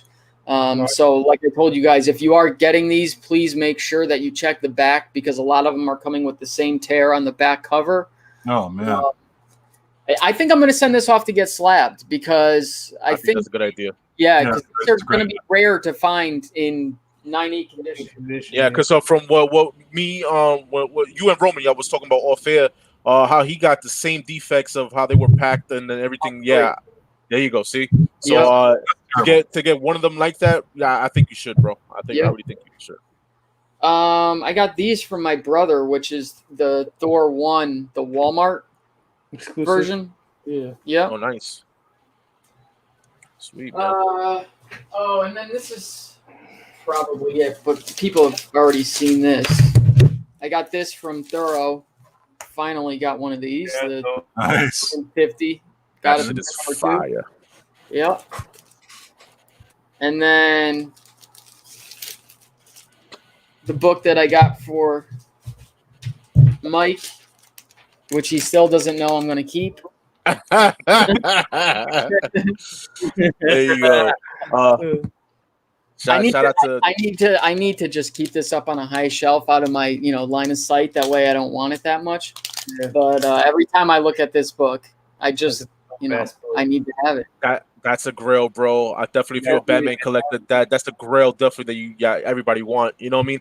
And shout out to Josh and First Edition, because if anybody knows that, we purchased that through First Edition, and we're working on that. He's gonna crack it, clean it, press it. We're gonna do our thing with that book. It's a basic book, man. Yeah, yes it is, man. So I got a copy myself. Yeah, man. Shout out to you guys. Yeah, of course I got one. Oh, what grade is it? Don't worry about it. the man has an AF-15, Josh. Yeah, I know. No. It's a 3.5. It's a 3.5. It's not press, though. It's 3.5. Yeah, but like I keep hearing, man, from everybody, is a 3.5 is a really high grade for that book. Like most people, you don't see that book in a 4.0. It's just not common. You're right. Oh, yeah. There's a point where I really wanted that book, and then I forgot who it was. I think it was Noah Vitiano on Instagram. I think he put that in he put like the Black Hawk, like the prototype of Mr. Freeze in like a package deal for me or something like that, because he was doing a bunch of Batman stuff. You remember Joker? Yeah, like a bunch of Batman packages or whatever, and one of them he had in that package was Black Hawk. It wasn't Mr. Freeze was the name. It was something else. Forgot the name. I forgot too, but I remember that, man. Yeah, so that's when I need to get slabbed myself. I got it sitting around somewhere. I can't even find it. Yeah, I mean, listen, man. Like I said, man, James, I seen throughout, the YouTube videos that he put out. Yeah, he's got some nice, great books, man. I'm jealous of, definitely. You know what I mean? See, I want to hear the AF-15 story one day. That's what I want to hear. How you acquired that book. Well, you know what? Let's see that for another show. Yeah. Let's say that for another show, James. Yeah. You're asking for too much, man. Yeah. I didn't say today. I said that's what I want to hear someday. One day, yes. Yeah. I'll put you on my knee and we'll talk when we're older, All right. Oh man, so yeah, man. Let's wrap it up, man. Appreciate you guys. We've been going on for like already an hour and a half, a little bit past that. So let's let our guests say goodbyes, man. Josh, let's start with you, man. Bye. Damn. I'm full of Manny. Bye. That's it. All right. Well, thank you, Josh. No, I'm kidding. No. Thanks for having me on the show again, as always, and thanks for King for coming out. He's always an awesome guest wherever he goes. What else? And obviously condolences to Jabroni's family. Really, really sad. I didn't know the guy either. As a matter of fact, I've never even seen his videos. I've heard of him before, but again, it's just tragic when someone, so young dies in an incident like this and leaves behind a family. So you never want to hear that kind of thing. But it's been a really, really, awesome thing to see, the entire community coming, together and trying to do something good to support his, help his family and get them through this time, Yeah. Well said. Yeah, man, definitely. Appreciate you, Josh, man. James. Hey, thanks again, man. Really appreciate it. To piggyback off of what Josh said, shout out to and condolences to Comic Jabroni and his family. And it's terrible, man. It's a terrible thing. As far as as far as what I got going on down the line. I did hit 1,000 subscribers, and I did keep talking about a contest coming out this month. At the end of the month, it's going to happen because I'm about to go live next Sunday, and I'm going to do a whole contest setup. But it's going to be I'll go over the rules with it during the week, so I'm not going to go details on this right now. But I'll do like a small video, what have you. But thanks again, Gomez. I'll see you soon. Probably yes, sir. Later. You'll be shocked. And Josh, Josh, you keep doing you. I got one more thing. I'm terrible at remembering this stuff. That's all good. Okay. The Comic Degenerates, we're doing a giveaway. It's September 5th, I think. And the rules to be entered into the giveaway are on Comic Degenerates IG page as well. I think it's also up on Gamma's webpage. 4 of the 5 books are already posted. I still haven't figured out what mine is. I'm trying to make it something really, really good. But to be subscribed into that, you have to be following all of us on IG and our YouTube channels. And that's by, like I said, September 5th. And that's it. Yeah, no doubt. Broski. Yeah, no, just like you said, shout out to Comic Jabroni's family and everything, loved ones. Like I think Raider Raw said, it's surprisingly but awesome to see the whole community come out and support situations like this as a family. And that's what we create. We create a comic family. I've been saying that in the beginning when I first started as comic book fam. It's just a family we can reach out to. And when crises come around, we stick together like glue. And it shows. Everything that we had, like I said in the beginning, it changes a person's aspect of thinking because none of us wish anything upon that. And like I said, just be sure to watch our show. We're going to have a show on Friday. We're going to hopefully have a guest on there this Friday, and as well as my brother will be coming on Sunday. He's going to be showcasing some of his art and talk about how he does his art and what he's doing on the process of where he's at right now. And I can't wait to have him on our show next week. That'll be Sunday. And like I said, just keep sub everybody's channel here. Like you said, Degenerates. Well, check them out. King of Gold State his $1,000 giveaway. $1,000. I doubt that. And, of course, my boy Broker 21. Always supporting everybody, as you can see. He's one of the greats, here. Big up to my boy Biggie, who on the New York Warriors. If it wasn't for him, he wouldn't be here today, and I appreciate that. Yeah, definitely, man. Yeah, no doubt, Johnny. Yeah, man. So appreciate everybody in the chat, man. Thank you for stopping by. Your questions were awesome, man. Yeah, made this entertaining. Hopefully we entertain you guys. You know what I mean? Definitely, if you haven't catched this now, watching the rewind. I'm pretty sure people most of the time watch it on the rewind anyway. They got things to do, definitely. Again, man, shout out to your 1K, James, man. Congratulations on that. Definitely stay tuned on that. Sub up notifications on James' channel for that giveaway. I'm sure he won't listen for 1K. He won't disappoint. I'm sure. No. Giveaway. Giving away $1,000 in cash. Oh yeah, you're right. $1,000 in cash. Cash money. And then Josh, man, you already know, man. Dude, you're regular on my live stream, my show, bro. Yeah, $1,000 giveaway in the chat. And broski, man, and real quick, man, yeah, again, Degenerates, man, you already know. Shout out to them. Their giveaway. Look out for that, guys. What else? I don't want to miss anything. Tune in for your special Friday. Like Gomez said, and his real brother, man, is gonna come on the show and show off the art.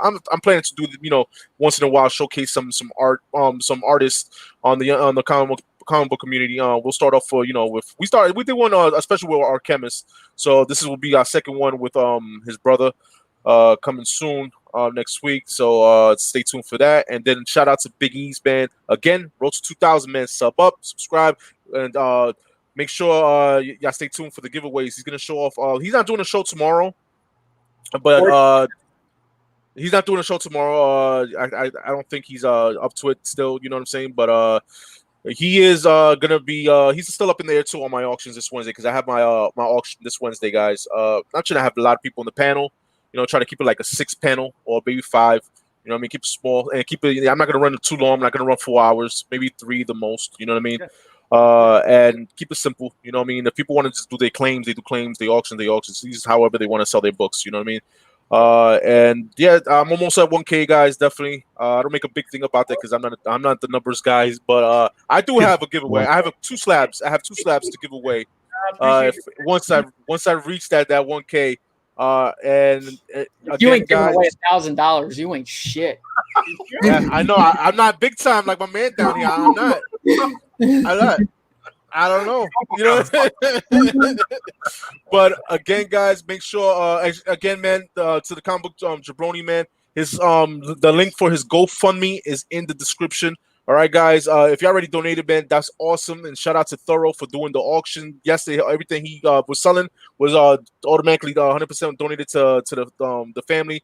Comic book jabronis. And today's auction, surprise auction, was very dope, very successful. I think they raised over $7,000. Thoro and everybody who popped in and donated books and sold stuff like that. So definitely shout out to them. And Rob the Rican did a great live stream. People just popped in and they gave their condolences and the stories. They share stories about Jabroni. So shout out to those guys. And his wife was on that too.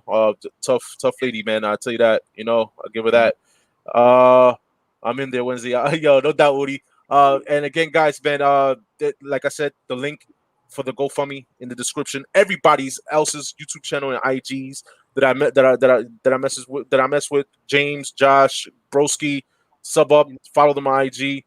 All right, guys. And am I missing anything? I don't think so. So, all right, guys. Until next time, man. Stay tuned, man. All right, peace. Everybody, Broski.